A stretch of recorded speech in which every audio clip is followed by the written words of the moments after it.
بسم اللہ الرحمن الرحیم قل هو اللہ احد صدق اللہ مولانا العظیم وصدق رسولہ النبی الکریم الرؤوف الرحیم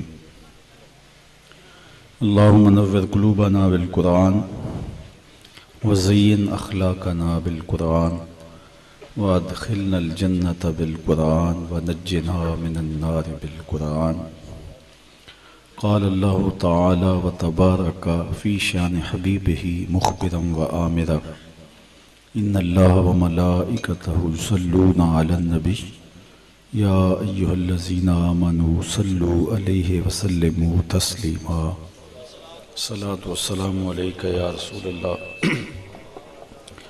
وعلی آلک واصحابک یا محبوب رب العالمین۔ تمام حمد و ثنا، تعریف و توصیف اللہ جل مجدہ الکریم کی ذات بابرکات کے لیے، جو خالق کائنات بھی ہے اور مالک شش جہات بھی۔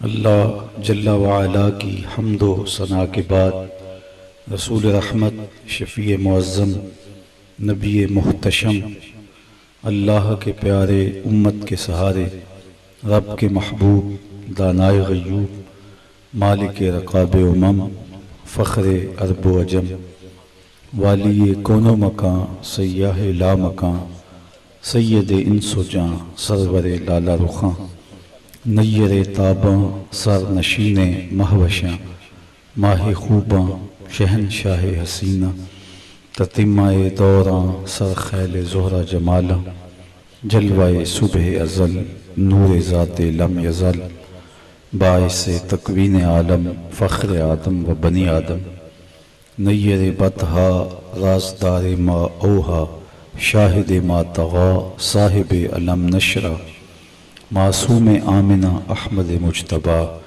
حضرت محمد مصطفیٰ صلی اللہ علیہ وآلہ وسلم کے حضور ناز میں اپنی عقیدتوں، ارادتوں اور محبتوں کا خراج پیش کرنے کے بعد واجب الاحترام ذوی الاحتشام، مکرم و محتشم علماء کرام، حضرات سامعین، السلام علیکم ورحمۃ اللہ وبرکاتہ۔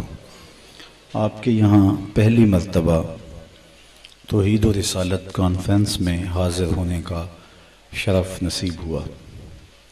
مجھ سے قبل خطابات کا سلسلہ جاری تھا اور میں ابھی اپنے سے قبل ہونے والا خطاب آخری لمحات میں سماعت کرنے کا موقع بھی پایا، اور جس ردم کے ساتھ حضرت گفتگو کر رہے تھے، آپ نے دیر سے اس کو سماعت کیا، تو میرا نہیں خیال کہ میرے جیسا دھیمے مزاج کا شخص کوئی آپ کے جذبوں کو مہمیز لگا سکے۔ اللہ تعالیٰ میری زبان پر کلمۃ الحق جاری کرے۔ تھوڑے وقت کے لیے چند باتیں آپ کے سامنے آج کے اس عنوان کی مناسبت سے ایک پہلو پر عرض کرنے کے بعد اجازت چاہوں گا، اور میری آرزو یہ ہوگی کہ تھوڑی دیر تک آپ اپنی توجہات کو میری جانب مبذول رکھیں۔ ہو سکتا ہے کوئی بات آپ کے بھلے کی میری زبان پر اللہ جاری کر دے۔ اللہ تعالیٰ مجھے آپ کو اپنی رحمتوں کی بہاریں عطا فرمائے۔ اللہ تعالیٰ جل شانہ کو میں اور آپ مانتے ہیں، پختہ یقین ہے، دیکھا نہیں ہے،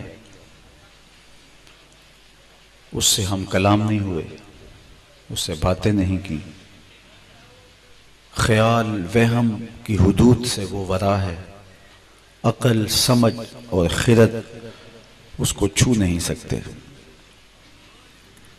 کانوں نے سماعت نہیں کیا، عقل اس کا تعقل نہیں کر سکتی، فہم و ادراک کی حدود سے وہ بالا ہے، لیکن اس کے باوجود ہم اس کو مانتے ہیں، یقین اتنا کہ ہم میں سے جو بہت گناہ گار بھی ہوگا وہ بھی اس کی ذات پر مکمل یقین رکھتا ہے۔ کبھی آپ نے دیکھا ہو ماہ سیام کے مہینے میں ماہ سیام میں سخت گرمی ہے، کڑکتی دھوپ ہے، زبان کانٹا ہے، حلق خشک ہے، ٹھنڈا پانی دستیاب ہے، کوئی دیکھنے والا بھی نہیں، اور بندہ ایک گھونٹ بھی حلق سے نیچے نہیں اتارتا، بلکہ وضو کرتے ہوئے بھی احتیاط کرتا ہے کوئی قطرہ حلق سے نیچے ٹپک نہ جائے، اس خیال سے کہ میرا رب مجھے دیکھ رہا ہے۔ یہ میرا اور آپ کا یقین ہے۔ جس کو دیکھا بھی نہیں ہے، جو سمجھ، فہم، ادراک کی حدود سے بھی ورا ہے، اس پر اتنا پختہ یقین، ایسا تیقن، تو اس کو ہم نے مان کیسے لیا؟ انسان کی عادت یہ ہے کہ جس کو دیکھتی ہے اس کو مانتی ہے، جسے دیکھا نہ ہو اسے نہیں مانتی۔ اقبال نے بھی کہا تھا، خو گرے پے کرے محسوس تھی انسان کی نظر، بن دیکھے خدا کو پھر کوئی مانتا کیوں کر۔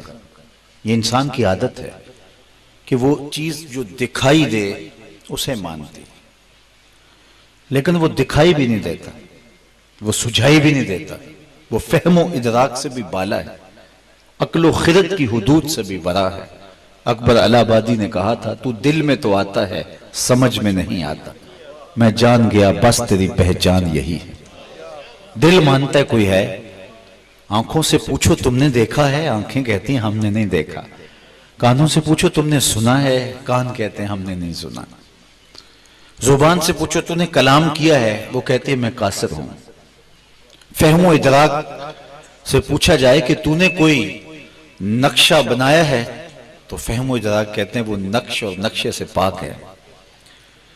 تو پھر اتنا یقین صرف دل مانتا ہے، دل مان گیا تو پھر زبان بھی اقرار کرنے لگی، دل مان گیا تو پھر ایک ایک عضو بدن ماننے لگا، بلکہ اندر بوٹی مشک مچایا جہاں پھلاں تے آئی ہو، ایک ایک عضو احد احد پکارنے لگا۔ تو کیسے مان لیا اس کو؟ تو میں ایک سادی تمہید آپ کے سامنے رکھنا چاہتا ہوں کہ کسی چیز کو ماننے کے لیے یا اسے دیکھنا پڑتا ہے، جو چیزیں دکھائی دیتی ہیں اسے مبصرات کہتے ہیں،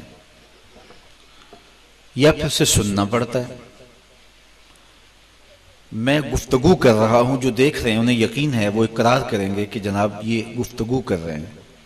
جو سٹیج کے باہر سیکورٹی کے انتظامات کر رہے ہیں وہ مجھے دیکھ نہیں رہے لیکن مجھے سن رہے ہیں، تو وہ بھی اقرار کریں گے، ان کی گواہی ہوگی کہ ہم نے سنا ہے، اور ہم گواہی دیتے ہیں کہ گفتگو وہی کر رہے ہیں، آپ نے دیکھا ہے۔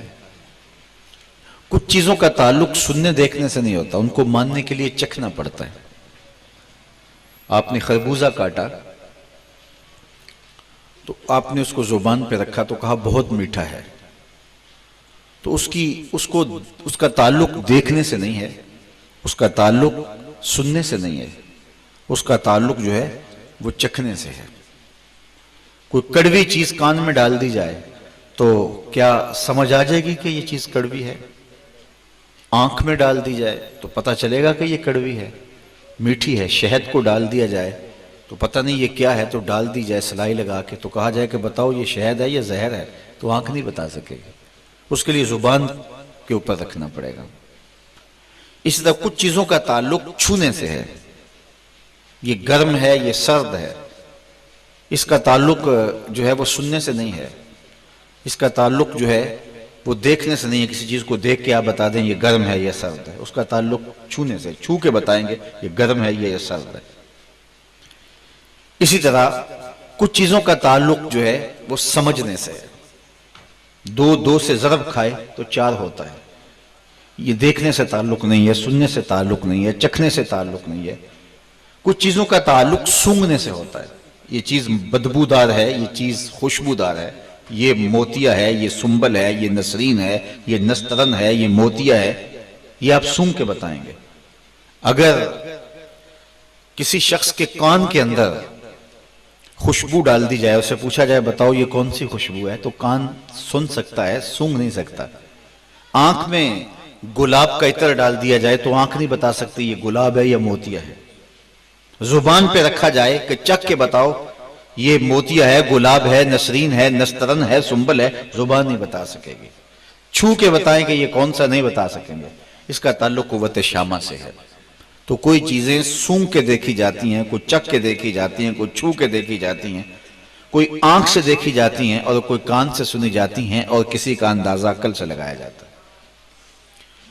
اللہ تعالیٰ جل شانہ کی ذات پر ہمارا یقین ہے. ہم نے چھوا ہے تو جواب نفی میں ہے، ہم نے چکھا ہے تو جواب نفی میں ہے، ہم نے دیکھا ہے تو جواب نفی میں ہے، ہم نے جو ہے وہ سونگا ہے تو جواب نفی میں ہے. تو پھر اس کو کیسے مانتے ہیں؟ تو وہ چیز جو نظر نہ آ رہی ہو تو اس کو ماننے کے لیے دو طریقے ہوتے ہیں. ایک طریقہ یہ ہوتا ہے کہ عقلی دلائل قائم کیے جائیں تو اس چیز کو مان لیا جائے، اور دوسرا یہ ہوتا ہے گواہی سے اس کو تسلیم کیا جائے. مثال کے طور پہ میں کہوں آپ سب کو کہ اس کنات کے پیچھے آگ جل رہی ہے اور آپ کو منوانا چاہوں تو میرے پاس دو طریقے ہوں گے.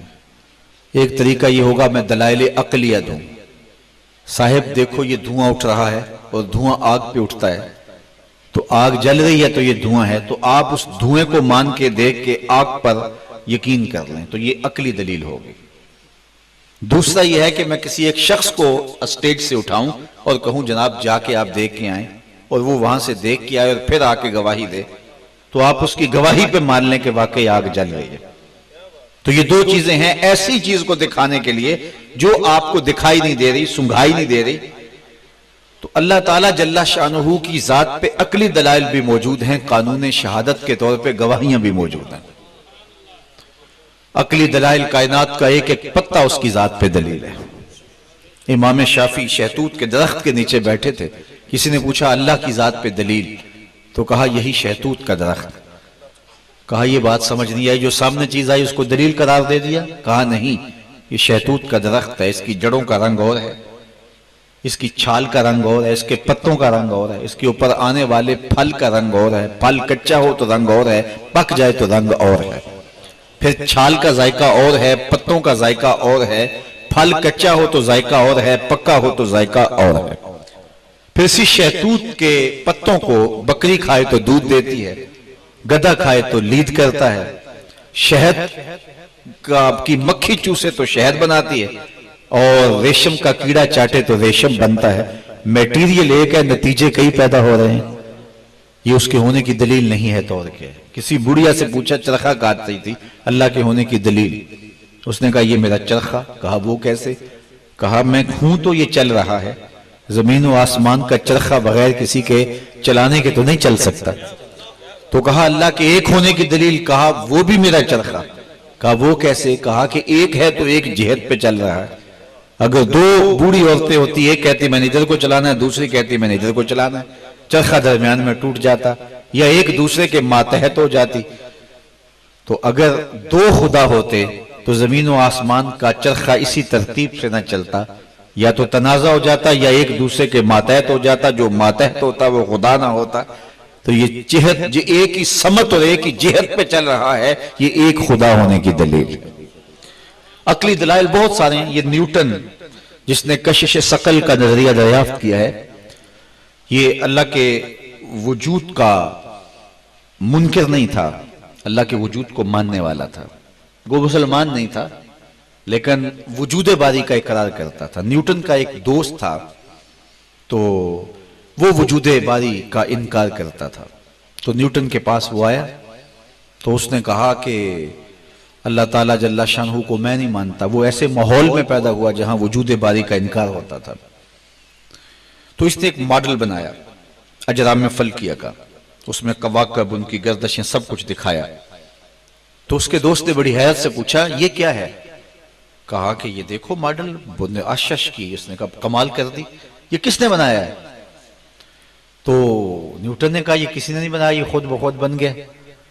تو اس نے کہا یہ کہ آپ پڑھے لکھے آدمی کیسی بات کرتے ہیں، یہ ماڈل خود بخود بن گیا؟ تو اس نے مسکرا کے کہا جب ماڈل خود بخود نہیں بن سکتا تو اصل خود بخود کیسے بن گئے؟ خود بخود کوئی چیز مارز وجود میں نہیں آتی. رومی کہتے ہیں ہے چیزیں خود بخود چیزیں نشد. ہیچ آہن خود بخود تیغے نہ شد، کوئی چیز خود بخود چیز نہیں بنتی اور کوئی لوہا خود بخود تلوار نہیں بنتا۔ یہ کائنات جو مارز وجود میں آئی ہے یہ کسی سانے کی دلیل ہے، کسی اس کو بنانے والے کی دلیل ہے، اور یہ کائنات کا وجود ہی اس کی ذات پہ دلیل ہے۔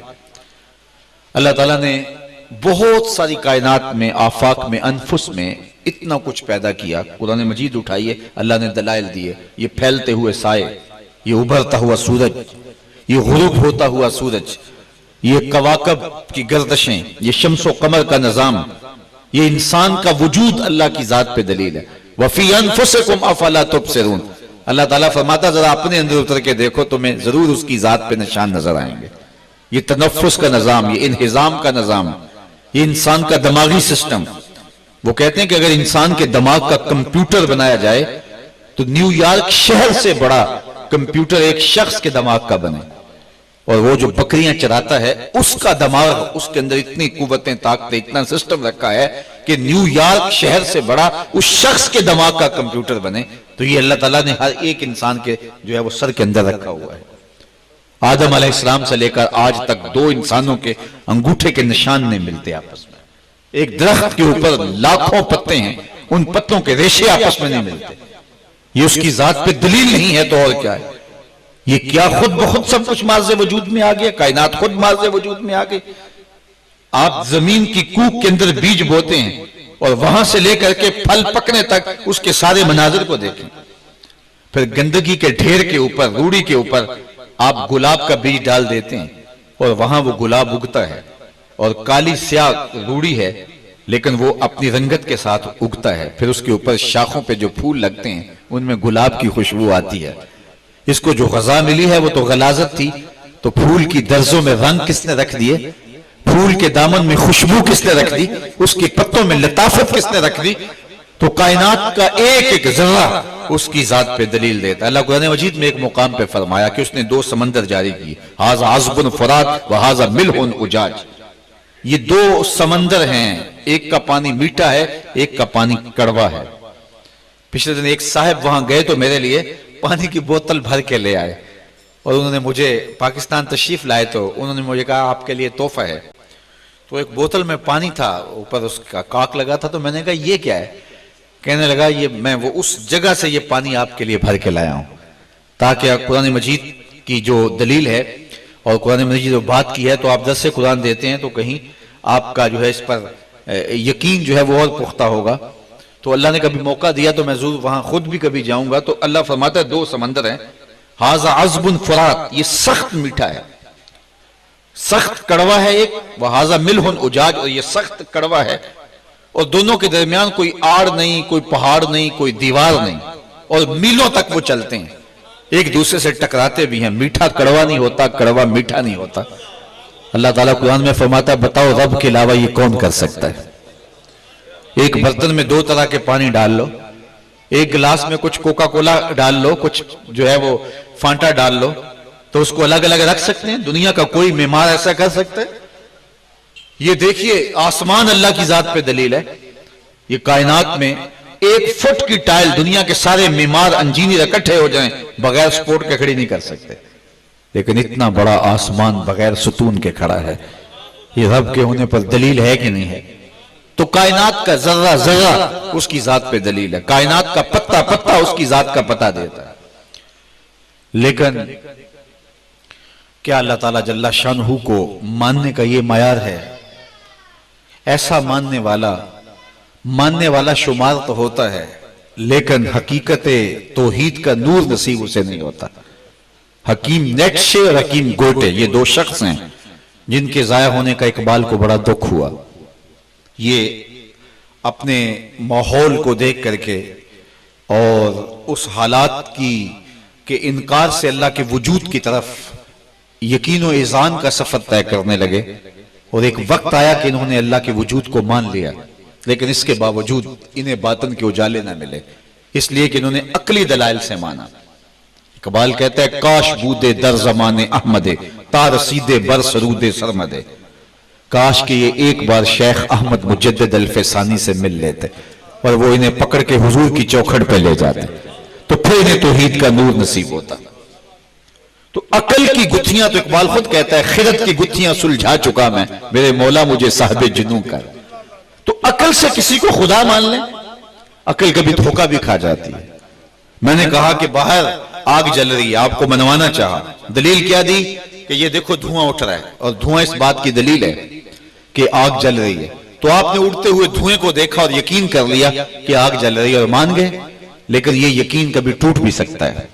اس طرح کہ آپ باہر میں آگ پر دلیل دھواں دیا، ہو سکتا ہے وہ برف کا بلاک پڑا ہو اور دھواں اس سے اٹھ رہا ہو، آپ نے جس کو آگ مانا وہ برف تھی۔ تو عقل سے کسی کو خدا مان لیں، اگرچہ عقلی دلائل موجود ہیں، اس کا انکار نہیں ہے، لیکن معمولی معاملات میں عقلی دلائل سے جج فیصلہ دے دیتا ہے، لیکن قتل کے معاملے میں وہ گواہی مانگتا ہے۔ بھاگتا ہوا جا رہا تھا، اس کے ہاتھ میں چھری تھی، اس کو خون لگا ہوا تھا، تو اس پہ وہ فیصلہ دے دے کہ اس نے قتل کیا ہے۔ ہو سکتا ہے وہ مرغی ذبح کر کے جا رہا ہو، اور بھی کئی چیزیں ہو سکتی ہیں۔ عقل سے 3 ماہ کی 4 ماہ کی سزا تو دی جا سکتی ہے، لیکن کسی کی جان کا مسئلہ ہے، وہاں قتل کے فیصلے نہیں ہوتے، وہاں گواہ چاہیے کہ یہ شخص گواہ دے کہ میں نے اسے قتل کرتا دیکھا ہے، یا وہ اقرار کرے۔ تو جان کا مسئلہ ہو تو پھر عقلی دلائل سے بات نہیں ہوتی، پھر شہادت کی ضرورت ہوتی ہے۔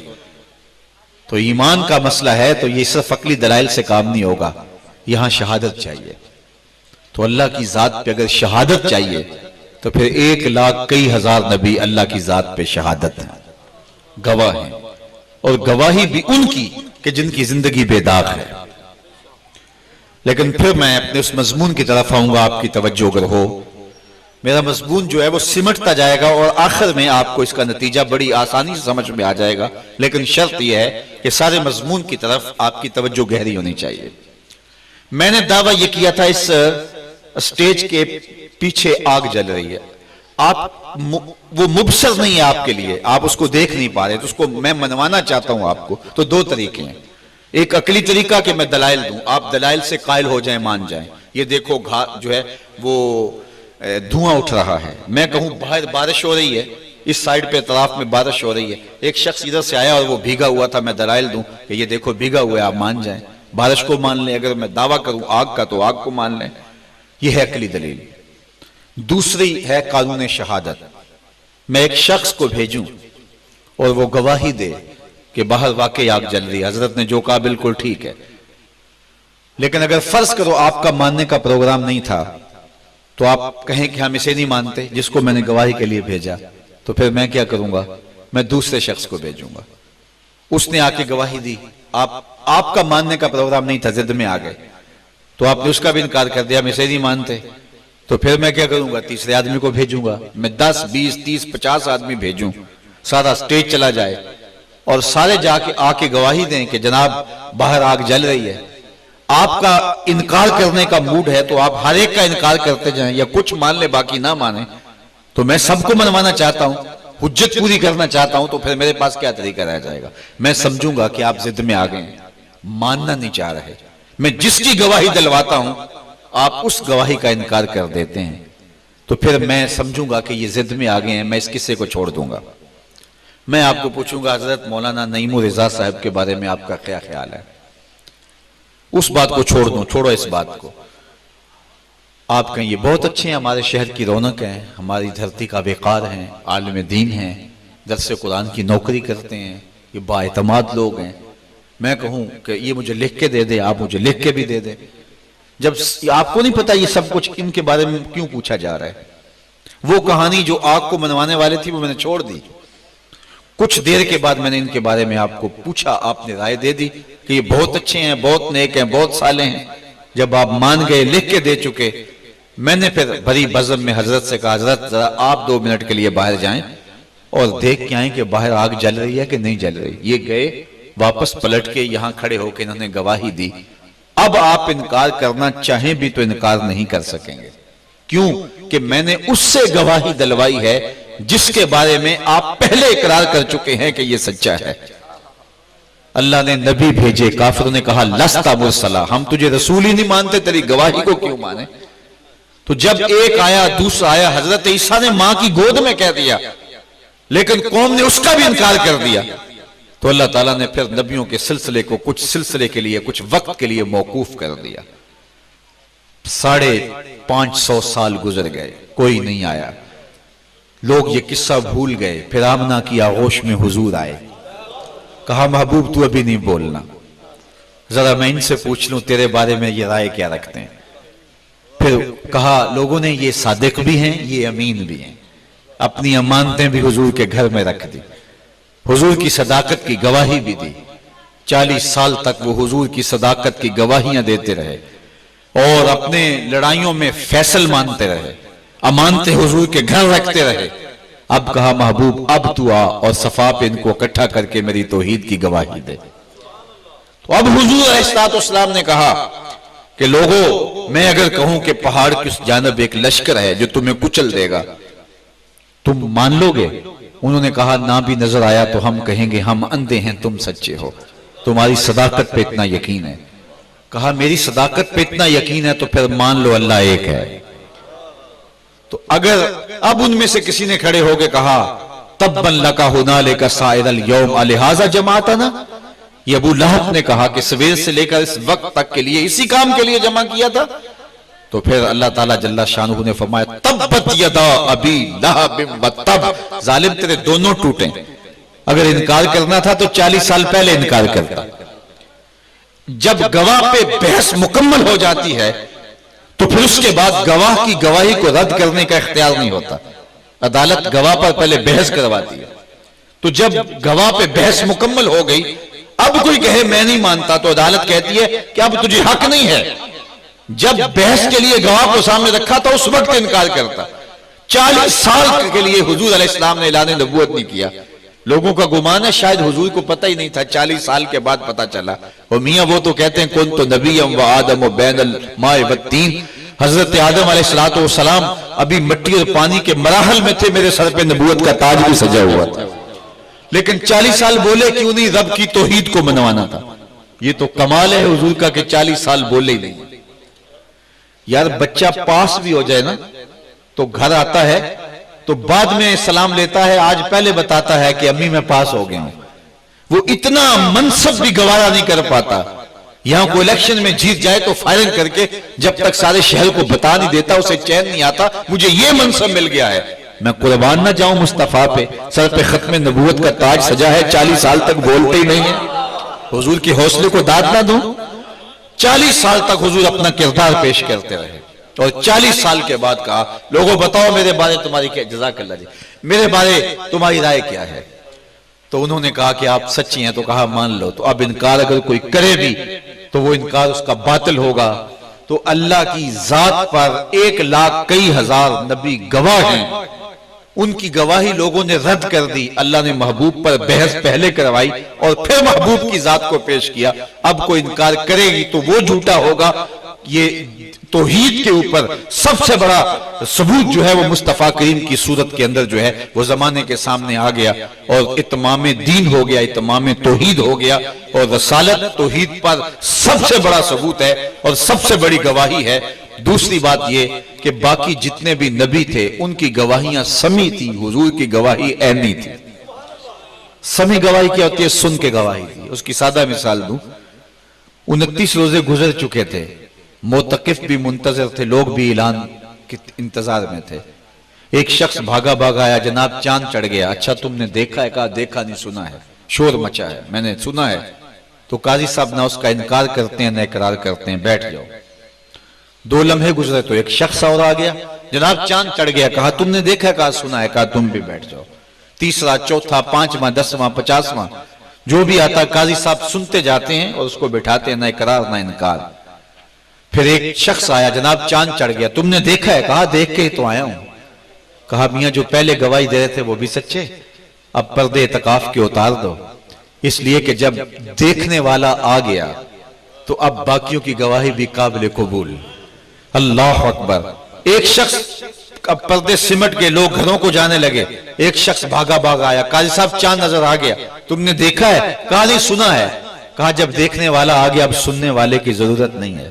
جب ختم نبوت کی مہر لگی، اکبر قادیان سے کوئی کہے کہ میں نے بھی سنا ہے میاں تم نے اگر گواہی دینی ہوتی تو پہلے آتا، اب دفتر سمیٹ دیا گیا، خدا کی توحید کا اعلان ہو گیا، اتمام دین ہو گیا، اب نہ کسی نبی کی ضرورت ہے نہ کسی رسول کی ضرورت ہے۔ تو باقی جتنی نبیوں کی گواہیاں تھی وہ سمعی تھی، حضور علیہ السلام کی گواہی عینی تھی۔ خود فرمایا رأیت ربی فی احسن صورہ، میں رب کو اچھی صورت میں دیکھا ہے۔ اللہ اکبر۔ تو حضور کی ذات پر گواہی کی تکمیل ہوتی ہے تو ذات رسالت مآب اللہ کے وجود پر، اللہ کی ذات پر، توحید الہی پہ سب سے بڑی دلیل بنتے ہیں۔ اور ہم نے اللہ کی ذات پر جو یقین اور جو اذعان رکھا ہے یہ مصطفیٰ کے کہنے پہ رکھا ہے۔ اس لیے حضرت شیخ احمد نے کہا من خدا را عذاب پرستم کیوں رب محمد است، میں خدا کو خدا اس لیے مانتا ہوں کہ وہ محمد کا رب ہے۔ تو توحید پر تیقن ہی حضور کے دم سے نصیب ہوا۔ آؤ تمہیں مدینے کی گلی میں لے چلو۔ حضور علیہ السلام تشریف لے جا رہے ہیں، علا نامی ایک شخص کے ہاتھ میں گھوڑا دیکھا، گھوڑا حضور کو پسند آیا، رک گئے، اس کو کہا بیچتے ہو؟ انہوں نے کہا بیچتا ہوں، کتنے کا؟ اتنے کا سودا طے ہو گیا۔ کہا تم رکو میں اس کی قیمت لے کے آیا، میں تاجرانہ غرض سے تو بازار آیا نہیں تھا، اچانک تمہارا گھوڑا دیکھا پسند آیا، تم رکو میں قیمت لے کے آیا۔ حضور قیمت لینے آئے، واپس پلٹے تو وہ مکر گیا، کسی نے زیادہ پیسوں کا لالچ دے دیا، تو حضور آئے تو وہ مکر گیا۔ حضور کہے میں نے خریدا ہے، وہ کہے میں نے بیچا ہی نہیں۔ توجہ سے سننا، لوگ اکٹھے ہو گئے، حضور کہے میں نے گھوڑا خریدا ہے، علا نامی شخص کہے، سوا نامی شخص کہے کہ میں نے خریدا ہی، میں نے بیچا ہی نہیں۔ جب تکرار ہوا لوگ اکٹھے ہو گئے، اس نے سمجھا کہ اگر لوگوں پہ فیصلہ ہوا تو صادق بھی یہ ہیں، امین بھی یہ ہیں، تو مجھے تو لوگ جھوٹا کر دیں گے۔ اس نے کہا حضرت آپ بتائیں جب دو آدمیوں کے مابین یوں نزاع بن جائے تو اس میں تصفیہ کی کیا صورت ہوتی ہے؟ تو آپ نے فرمایا کہ میری شریعت یہ کہتی ہے جو شخص دعویٰ کرے وہ دلیل لائے، گواہ لائے، والیمین علی من انکر، جو انکار کرے وہ قسم دے۔ اس نے کہا پھر اسی اصول کے تحت فیصلہ کر لیتے ہیں، اگر آپ نے مجھ سے گھوڑا خریدا ہے تو آپ گواہ لائیں، کس کے سامنے خریدا ہے، اور اگر آپ کے پاس گواہ نہیں ہے تو پھر اصول کے مطابق میں قسم دے دیتا ہوں۔ مکر پہلے گیا تھا، اس کو قسم دینا بھی کوئی مشکل نہیں تھا، بھرا مجمع ہے۔ اس نے کہا اگر آپ نے مجھ سے گھوڑا خریدا ہے تو کوئی گواہ لائیں، اگر گواہ نہیں تو میں جو ہے وہ قسم دے دیتا ہوں۔ وہ قسم دینے کے لیے آمادہ ہو گیا۔ اب اتفاق ایسا تھا جب گھوڑا خریدا تھا تو حضور کے ساتھ کوئی گواہ نہیں تھا، تو جب اس نے بار بار گواہ مانگا تو حضرت خزیمہ بن ثابت انصاری رضی اللہ تعالیٰ عنہ آگے بڑھے، سینے پہ ہاتھ رکھا اور سبا کو کہا گواہی مانگتا ہے؟ اس نے کہا ہاں، کہا میں گواہی دیتا ہوں، اللہ کے رسول نے تجھ سے گھوڑا خریدا ہے، جتنی قیمت حضور بتا رہے ہیں اتنے میں سودا ہوا ہے۔ اس نے مفت تو پہلے نہیں دیا تھا، اس نے سمجھا چلو میری جان چھوٹ رہی ہے، تو اس نے کہا ٹھیک ہے جی پھر میرا مطالبہ پورا ہو گیا، آپ پیسے دیں اور گھوڑا لے لیں۔ حضور نے قیمت دی، گھوڑا لیا، حضور چل پڑے، مجمع ہٹنے لگا، لوگ چھٹنے لگے۔ حضور نے اشارہ کیا، خزیمہ کو پاس بلایا، خزیمہ تو نے گواہی دے دی، بات بھی سچی تھی، گھوڑا بھی مل گیا، لیکن تم نے گواہی کیسے دی؟ تم تو موقع پہ موجود ہی نہیں تھے۔ تو سنو حضرت خزیمہ نے کیا جواب دیا، تمہیں ٹھنڈ پڑ جائے گی، اس بات پہ گفتگو چھوڑ دوں تو آپ ناراض نہیں ہوں گے میرے پہ۔ حضرت خزیمہ سے پوچھا خزیمہ تم نے کیسے گواہی دی، تم تو موقع پہ موجود ہی نہیں تھے؟ حضرت خزیمہ بن ثابت بولے حضور آپ کے کہنے پہ رب کو مان لیا، اس کو کب دیکھا تھا؟ آپ نے کہا تو گھوڑے کا بھی تو آپ ہی کہہ رہے تھے، تو جس کے کہنے پہ ہم نے رب کو مان لیا، جنت کو مان لیا، دوزخ کو مان لیا، تو وہی زبان اس گھوڑے کا کہہ رہی تھی۔ حضور نے حضرت خزیمہ کا ہاتھ پکڑ کے فضا میں بلند کیا، لوگوں کو کہا لوگوں ٹھہر جاؤ، رک جاؤ، کسی عدالت کے چہری میں گواہ کی ضرورت ہو، میری شریعت دو گواہ مانگتی ہے، لیکن جہاں خزیمہ ہوگا ایک ہی گواہی، دو کے قائم مقام۔ فیض پہنچا اے رضا احمد پاک کا، اعلی حضرت بولے فیض پہنچا اے رضا احمد پاک کا، ورنہ ہم کیا جانتے خدا کون ہے۔ تو خدا تک رسائی ملی، اس کے وجود پر تیقن ملا، اس کی ذات پر یقین نصیب ہوا، تو یہ مصطفیٰ کے کہنے پہ نصیب ہوا۔ اس لیے اتمام دین ہوتا ہی نہیں، توحید کا نور ملتا ہی نہیں ہے جب تک حضور علیہ السلام کی دہلیز تک نہیں پہنچتے۔ تو حضور نبی رحمت صلی اللہ علیہ وسلم کے بغیر اگر کوئی خدا تک پہنچنے کی کوشش کرے، حاشا غلط یہ ہوس بے بصر کی ہے، وہ کبھی بھی منزل آشنا نہیں ہوگا۔ حضرت شبلی اور بو علی سینا کی کہانی آپ سنتے ہیں، اس میں تکرار رہا، تو بو علی جو تھے وہ عقل کے بل بوتے پہ پہنچنا چاہتے تھے، تو اقبال کہتا ہے بو علی اندر غبار ناکا گم، دست رومی پردائے محمل گرفت. کہا کہ بو علی اس سواری پر جہاں محبوب بیٹھا ہے، اس کے پاؤں سے جو اڑتی ہوئی گرد ہے، اس گرد میں یار کو ڈھونڈ رہا ہے، لیکن رومی نے اس کجاوے پہ ہاتھ ڈالا ہے جس میں محبوب بیٹھا ہوا ہے. تو اگر حضور تک کوئی خدا، حضور کے ذریعے کوئی خدا تک پہنچنا چاہے گا تو وہ خدا تک پہنچ جائے گا، اگر کوئی حضور تک نہیں پہنچا تو وہ خدا تک ہی نہیں پہنچتا. قرآن مجید کا ایک اسلوب ملاحظہ کیجئے، وَإِذَا سَأَلَكَ عِبَادِي أَنِّي فَإِنِّي قَرِيبٌ. اے حبیب میرے بندے تیرے پاس آ کے میرا پوچھتے ہیں، بندے میرے ہیں، آتے تیرے پاس ہیں، پتہ میرا پوچھتے ہیں. وَإِذَا سَأَلَكَ عِبَادِي أَنِّي فَإِنِّي قَرِيبٌ. ان آنے والوں کو کہہ دیجئے میں رب دور نہیں نیڑے ہوں، مل جاؤں گا. فا تاقیبیہ کے بعد علماء کہتے ہیں کل مقدر ہے. اس کا معنی یہ ہے محبوب میرے بندے تیرے پاس آ کے جب میرا پوچھیں ان کو بتا دیجئے، ان کو کہہ دیجئے میں رب دور نہیں، مل جاؤں گا. تو یہ کل مقدر ہے، مستتر ہے، لفظوں میں موجود نہیں، مانن موجود ہے، یہ علماء کہتے ہیں. لیکن حضرات صوفیہ کہتے ہیں کل کو مقدر ماننے کی ضرورت ہی کیا ہے، بات ہی سیدھی ہے.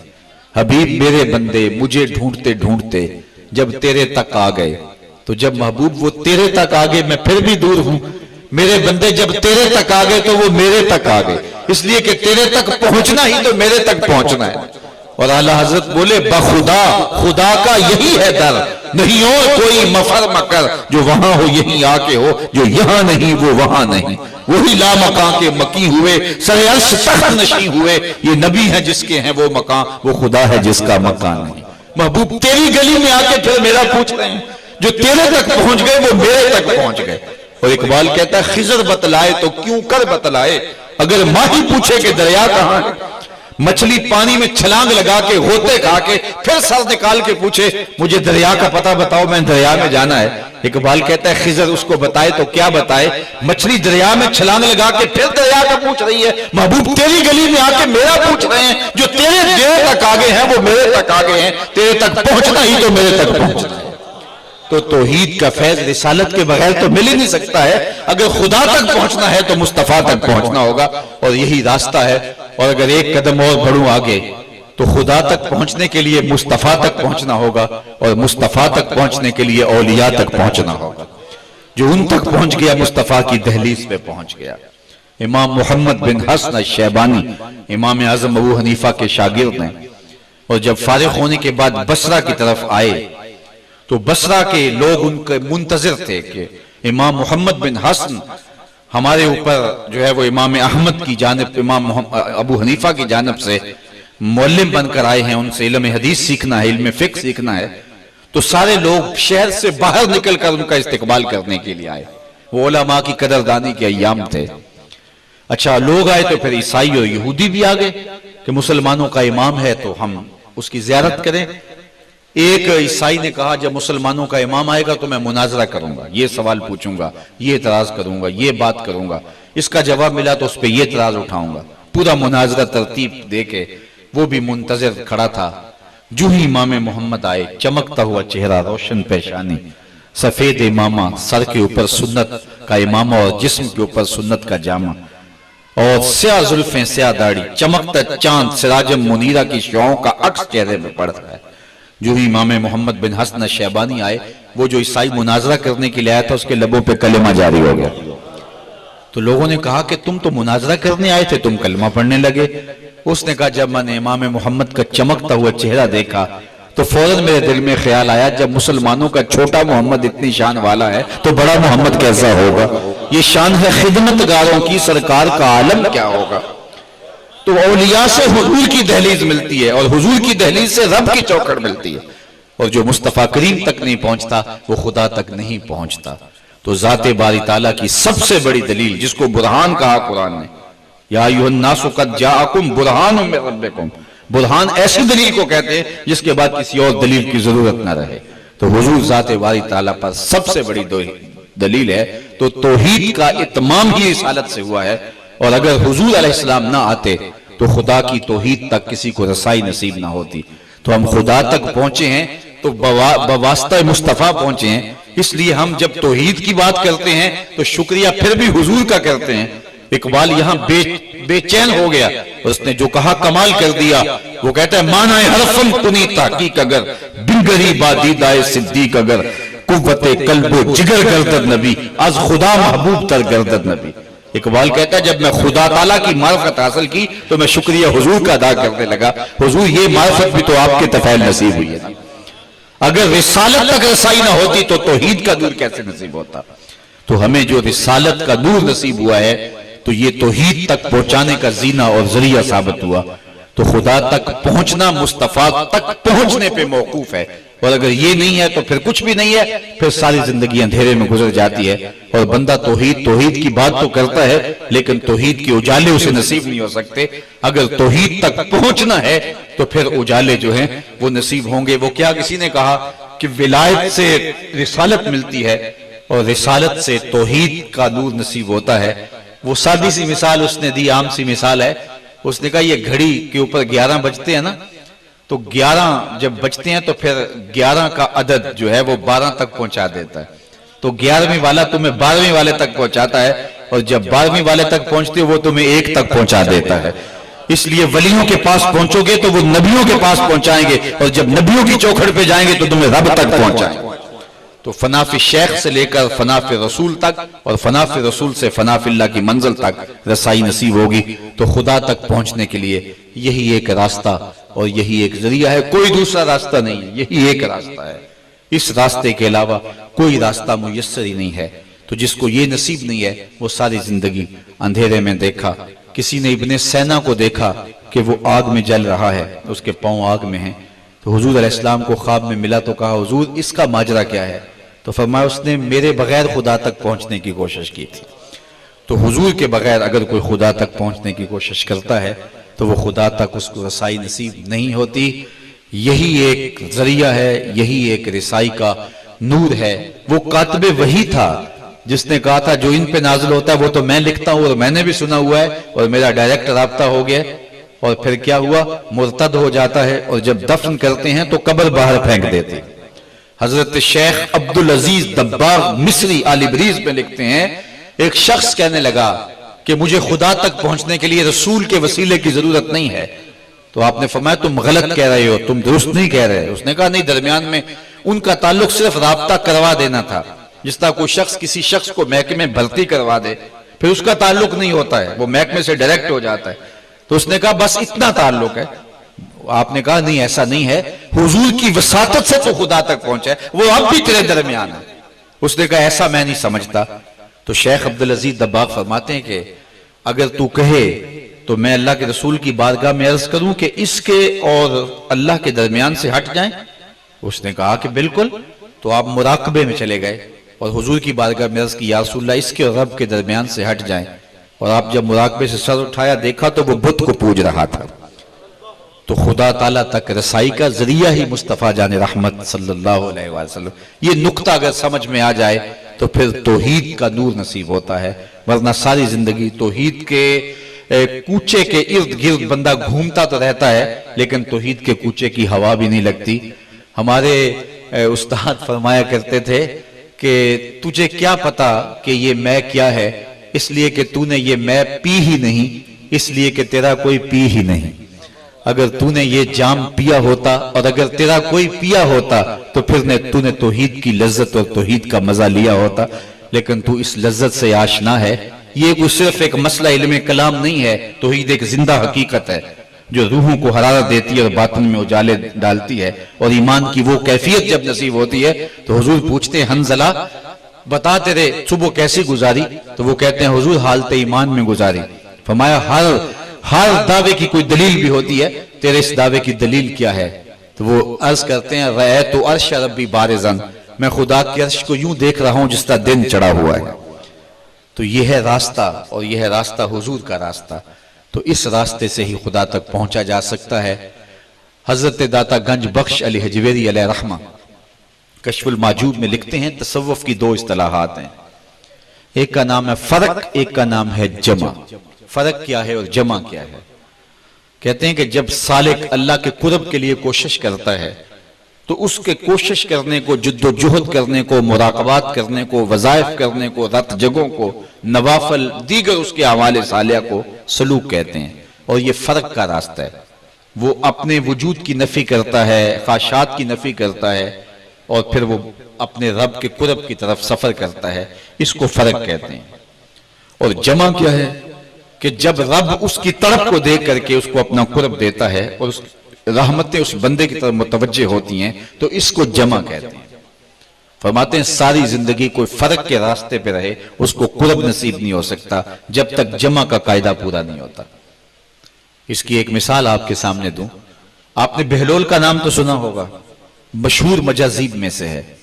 مجذوب وہ ہوتا ہے کہ تجلیات کے وفور سے جس کا شیشہ عقل ٹوٹ جائے اور پھر اس کی منزل رک جائے، لیکن وہ تعلق اس کا رب کے ساتھ ہوتا ہے۔ رسول کریم نے فرمایا رب اشعث اغبر مدفوع بالابواب لو اقسم علی اللہ لابر، کہ بہت سارے لوگ کہ ان کے بال بکھرے ہوئے حالت پر آگندہ دروازوں پر آئیں تم دھکا دے دو، فرمایا انہیں چھیڑنا بیٹھنا، اگر وہ اللہ کے نام پہ کوئی قسم ڈال دیں تو رب ضرور پوری کرتا ہے۔ ایسے لوگ ہیں دھرتی کے اوپر، جب اللہ پہ کوئی ڈال دیتے ہیں بات تو اللہ رد نہیں کرتا۔ بغداد کی گلی سے ایک فقیر گزر رہا تھا، پاؤں میں کھڑاؤں پہنی ہوئی تھی، ہلکی ہلکی بوندا باندھی ہو رہی تھی۔ ایک حلوائی دکان سجا رہا تھا، اس نے فقیر کو دیکھا، آواز دی، پھٹے پہ بٹھایا اور گرم گرم دودھ کا پیالہ ڈال کے دیا۔ اس نے اللہ کا شکر ادا کیا، بسم اللہ پڑھی، 3 سانسوں میں اس دودھ کو بیٹھ کے پیا، الحمدللہ کہا، شکریہ ادا کیا اور چل پڑا۔ آگے ایک فحشہ عورت کا کوٹھا تھا اور ساون کی رت تھی، صبح کا سما تھا، ہلکی بوندا باندھی ہو رہی تھی، تو وہ اپنے ایک آشنا کے ساتھ سیڑھیوں پہ بیٹھ کے موسم کا لطف لے رہی تھی۔ یہ فقیر اپنی موج میں بازار سے گزر رہا تھا، کھڑاؤں سے کیچڑ اڑ کے، چھینٹے اڑ کے کبھی دائیں گرتے تھے کبھی بائیں گرتے تھے، ایک چھینٹا اڑا اور اس عورت کے لباس پہ جا گرا۔ اس کے ساتھ بیٹھی اس کے آشنا کو، یار کو بڑا غصہ آیا، وہ جلدی سے سیڑھیاں نیچے اترا اور فقیر کے منہ پہ تھپڑ مارا، تمہیں چلنے کا سلیقہ نہیں آتا کہ ایک قیمتی لباس ضائع کر دیا؟ فقیر نے آسمان کی طرف منہ اٹھایا اور مسکرا کے کہا ربا تیری بھی عجیب شان ہے، کہیں سے دودھ پلاتا ہے کہیں سے تھپڑ مرواتا ہے۔ حضرت داتا صاحب کشف المعجوب میں لکھتے ہیں فقیر اتنی دیر تک فقیر نہیں بنتا جب تک رب کی رضا پہ راضی نہیں رہتا۔ بلیا لوکی تینوں کافر کافر آکھن تو آہو آہو آخ، کہا مالک تیری بھی عجیب شان ہے، کہیں سے دودھ پلواتا ہے کہیں سے تھپڑ مرواتا ہے۔ یہ کہہ کے فقیر آگے بڑھ گیا، وہ عورت اور اس کا آشنا چھت پہ جانے لگے، عورت کا پاؤں پھسلا، سر کے بل گری، دماغ کو ایسی چوٹ آئی کہ موقع پہ وفات ہو گئی۔ لوگوں نے کہا اس فقیر نے کوئی بد دعا دی تھی۔ فقیر صاحب ابھی بازار کے دوسرے کنارے تک نہیں پہنچنے پائے تھے کہ پکڑ لیے گئے، لوگ لے آئے، جمع ہو گئے لوگ، تو فقیر بنا پھرتا ہے، اتنا حوصلہ بھی نہیں ہے، بد دعا دے دی ایک تھپڑ کے بدلے میں۔ اس نے کہا واللہ میں نے کوئی بد دعا نہیں دی، کہا نہیں یہ تیرا کیا دھرا ہے۔ اس نے کہا میں نے کوئی بد دعا نہیں دی، کہا ابھی تجھے اس سے تھپڑ مارا اور وہ عورت گری اور جان لے لی، یہ تیری بد دعا کا نتیجہ ہے۔ جب لوگ ضد میں آگئے تو اس نے کہا اگر سچی بات پوچھتے ہو نا تو یہ بد دعا نہیں، یہ یاروں یاروں کی لڑائی ہے۔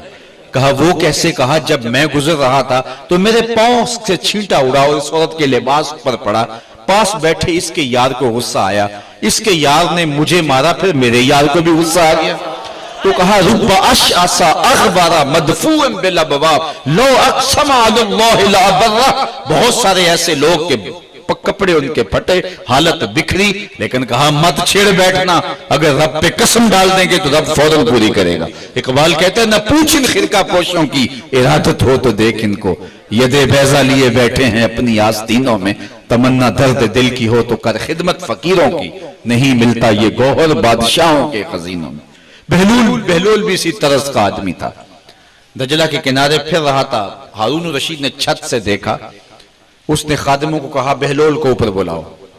اوپر والوں نے نیچے کمند پھینکی، ڈولی ڈالی، نیچے والوں نے بہلول کو پکڑا، اس ڈولی میں رکھا، اوپر والوں نے کھینچ لیا۔ 2 لمحوں کے بعد بہلول بادشاہ کے سامنے تھا۔ بادشاہ نے پوچھا بہلول ایک بات تو بتاؤ، تم خدا تک کیسے پہنچے؟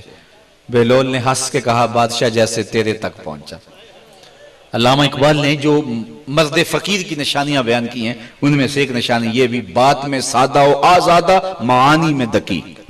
یہ نہیں 3 گھنٹے کا خطاب نتیجہ کچھ بھی نہ نکلے، لہو خورشید کا ٹپکے اگر ذرے کا جگر چیرے۔ کمال تو یہ ہوتا ہے تھوڑے لفظ ہو، مفاہیم و مطالب سمندر ہو۔ تو کہا بادشاہ نے کہ کیسے خدا تک پہنچے؟ ہارون رشید نے پوچھا۔ بہلول کہنے لگا جیسے آپ تک پہنچا ہوں۔ اللہ اکبر! تو فقیر ہوتا ہے، بادشاہ کی بات سمجھ میں نہ آئی۔ ایک دن یہی بہلول، ایک اور بات مجھے اس کی یاد آ گئی، قبرستان میں بیٹھا تھا، ہارون رشید گزرا اور اس نے کوئی خاص توجہ نہ دی، تو ہارون رشید رک گیا، کہا کیسی زندگی گزر رہی ہے؟ کہا تیرے سے بہتری گزر رہی ہے۔ تو بہلول کو دکھلانے کے لیے کہ تخت و تاج کے مزے کیا ہوتے ہیں، محلات کی زندگی کیا ہوتی ہے، کہا آجا بغداد میں، تجھے محل میں جگہ دوں، دیکھ دنیا کیسی ہے۔ تو بہلول نے آگے سے مسکرا کے کہا، قبرستان میں بیٹھا تھا، کہا بغداد والے سارے ادھر آ رہے ہیں، میں ادھر کیوں جاؤں؟ سارے تو کبھی کوئی آ رہا ہے، کبھی کوئی آ رہا ہے، سارے تو ادھر آ رہے ہیں۔ تو بہلول سے پوچھا کہ بتا تو خدا تک کیسے پہنچے؟ تو بہلول نے کہا کہ جیسے تیرے تک پہنچا۔ کہا بات سمجھ میں نہیں آئی۔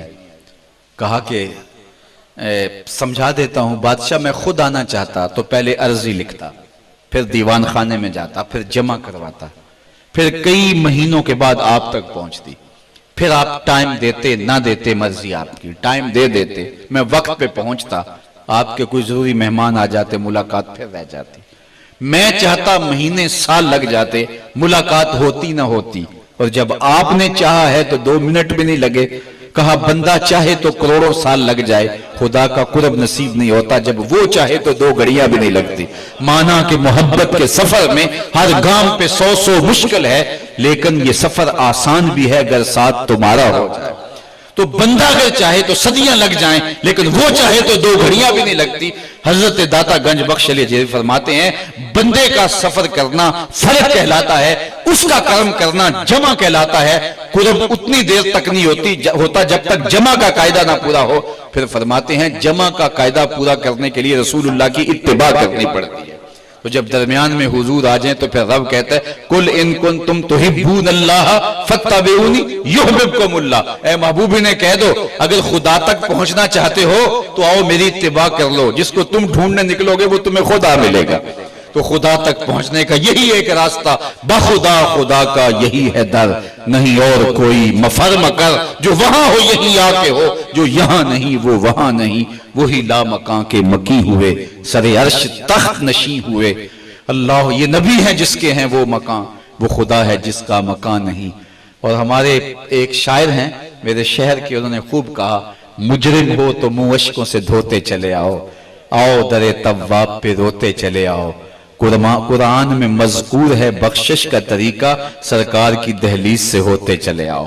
اگر اس راستے سے آؤ گے تو رب کی رحمتوں کے حصار میں آؤ گے، اگر کوئی اور راستہ ڈھونڈو گے تو ممکن ہی نہیں ہے کہ کوئی اور راستہ تمہیں خدا تک پہنچا دے۔ تو توحید تک پہنچنے کا راستہ رسالت کا راستہ ہے، اور رسالت تک پہنچنے کے لیے ولایت کی راہیں تمہیں اختیار کرنی پڑیں گی۔ اولیاء اللہ کی سنگت، ان کی مائیت، ان کا قرب تمہیں رسولوں تک پہنچا دے گا، اور رسول اعظم تک پہنچنے کے بعد تم خدا تک رسائی پا جاؤ گے۔ اور اللہ تعالیٰ جل شانہ کے محبوب کی اطاعت ہمیں حضور کی محبت کے ذریعے سے خدا کی محبت کا حقدار بنا دے گی۔ اللہ مجھے آپ کو اپنی رحمتوں کے حصار میں رکھے۔ چند شکستہ اور ٹوٹے کلمات جو آپ کے سامنے رکھے گئے، ان میں عصر کی شیرینی ڈال دے۔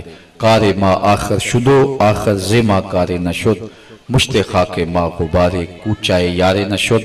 یہ کل کانفرنس ہو رہی ہے لبیک یا رسول اللہ، دھوبی گھاٹ میں اس کے اعلان کے لیے کہا گیا۔ عشاء کی نماز کے بعد، مغرب کے بعد لکھا ہے، مغرب کی نماز کے بعد، تو اس میں ضرور شرکت کیجئے گا۔ اللہ مجھے آپ کو اپنی رحمتوں کے حصار میں رکھے۔ وآخر دعوانا وہ ہمارے نبی، ہم ان کے امتی، تیری قسمت لاکھوں سلام مصطفیٰ جانے، لاکھوں سلام شمع بس میں ہدایت پہ، سلام شمع بس میں ہدایت پہ، وہ زبان جس کو سب کی کنجی کہے وہ زبان جس کو سب ان کی کنجی کہے، اس کی نافذ حکومت پہ لاکھوں سلام مصطفیٰ، کو سلام شمع بز میں سیدہ ظاہرہ طیبہ طاہرہ، سیدہ ظاہرہ طیبہ طاہرہ، جان احمد کی راحت پہ کو سلام مصطفیٰ، جانے الغرض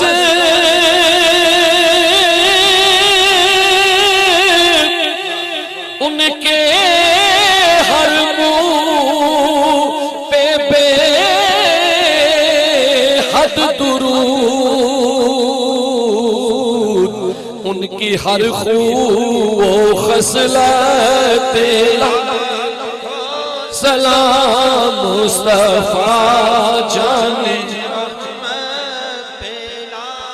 کو سلام شمع بز میں یا الہی صدر